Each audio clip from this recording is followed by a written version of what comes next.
નમસ્કાર, આપ જોઈ રહ્યા છો નેશન પ્લસ ન્યૂઝ. હું છું આપની સાથે હેતલ ભગત. હિંમતનગર સિવિલ હોસ્પિટલમાં ઇન્ટર્ન ડોક્ટર તરીકે ફરજ બજાવતા ડોક્ટર્સ દ્વારા સિવિલ હોસ્પિટલના ડીનને પગાર વધારવા માટે આવેદનપત્ર આપીને જો આગામી સમયમાં યોગ્ય પગલાં ન લેવાય તો તેવા સંજોગોમાં સામૂહિક રજા ઉપર ઉતરી જવાની ચીમકી આપવામાં આવી છે.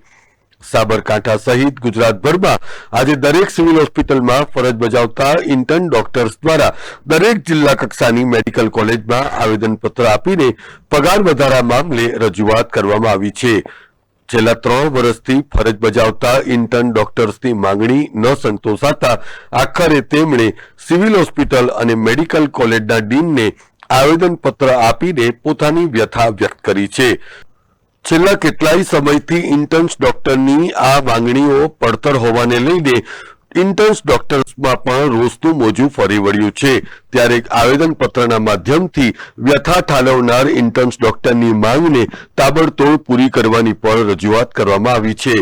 એટલું જ નહીં પરંતુ ચોક્કસ નિયત સમય મર્યાદામાં જો સરકાર દ્વારા કોઈ પણ પગલાં ન ભરાય તો તેવા સંજોગોમાં સામૂહિક રજા ઉપર જવાની પણ ચીમકી ઉચ્ચારવામાં આવી છે.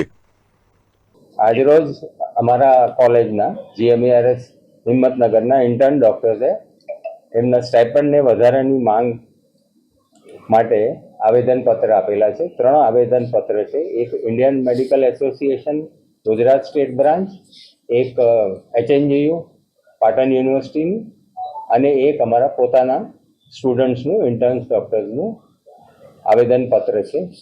આ આવેદનપત્ર અમે અમારા ડિપાર્ટમેન્ટમાં ભલામણ સાથે મોકલી આપીશું.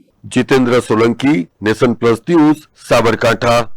સમાચારોના સતત અપડેટ મેળવવા માટે અમારી નેશન પ્લસ ન્યૂઝની યુટ્યુબ ચેનલને સબસ્ક્રાઇબ કરો, બેલ આઇકન દબાવો અને જોડાયેલા રહો ફેસબુક, ઇન્સ્ટાગ્રામ અને ટ્વિટર પર.